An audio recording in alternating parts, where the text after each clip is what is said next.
Mesdames et messieurs, bonjour et bienvenue sur Kenoda Space. Aujourd'hui, nous allons parler des flashs Iridium. C'est parti! Avant d'entamer le sujet, je vais vous montrer vite fait à quoi ressemble un flash Iridium. Bon, la vidéo n'est pas de bonne qualité, je m'en excuse, mais je vais quand même vous la montrer.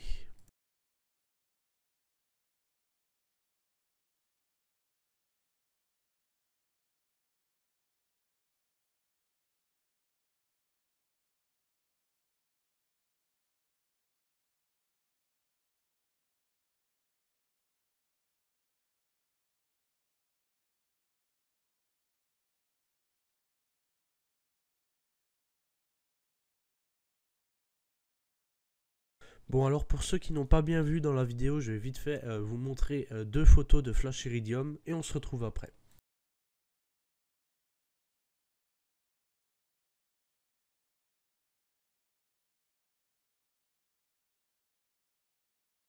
Bon, alors je vous rassure tout de suite, les flashs Iridium ne sont pas un moyen de communication extraterrestre, hein. Voilà, comme ça, ça c'est déjà mis de côté. Donc maintenant, on va rentrer vraiment dans le sujet. C'est parti. Un flash iridium ou iridium flare est un phénomène lumineux produit par la réflexion de la lumière du soleil sur l'une de ses surfaces réfléchissantes, antenne ou parfois panneau solaire d'un satellite iridium. La structure particulière des satellites du réseau Iridium est à l'origine de ces flashs. Ils possèdent en effet trois antennes rectangulaires très réfléchissantes, de dimension 1,88 m par 0,86 m, disposées sur une base triangulaire de 120 degrés et inclinées de 40 degrés par rapport au corps du satellite. Ces antennes réfléchissent directement la lumière du soleil, créant ainsi un faisceau lumineux d'environ 10 km de diamètre lorsqu'il atteint la surface de la Terre.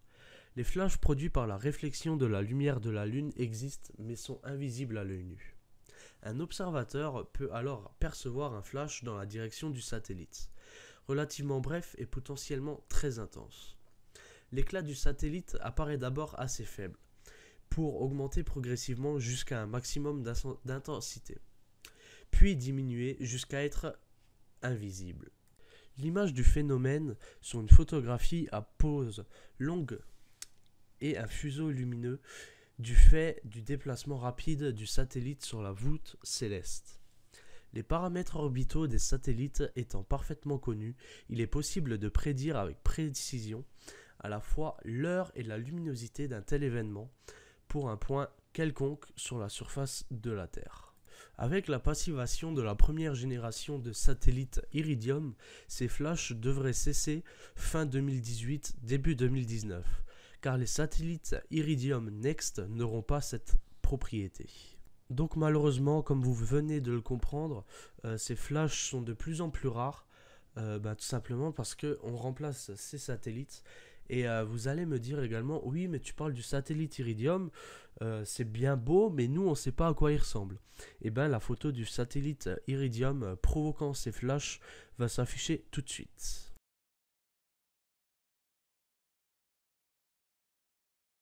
L'événement lumineux est fugitif, il ne dure jamais plus de quelques secondes, mais peut être très spectaculaire. Atteignant la magnitude apparente de -8, près de 30 fois plus lumineux que l'éclat de la planète Vénus à son maximum, il est donc possible de percevoir un tel flash en plein jour. La luminosité du flash décroît de la distance de l'observateur au centre du cône lumineux. Des flashs beaucoup moins intenses peuvent être aussi produits avec la lumière de la Lune. Dans le cas les plus favorables, ils atteignent la magnitude de 7, invisibles à l'œil nu. Bon, alors là, c'est bien beau de parler des satellites Iridium, mais je suppose que dans l'ensemble, vous ne savez pas trop à quoi ils servent.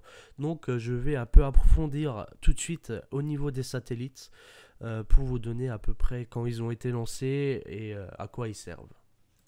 Iridium est un système de téléphonie par satellite reposant sur une constellation de satellites circulant sur une orbite terrestre basse.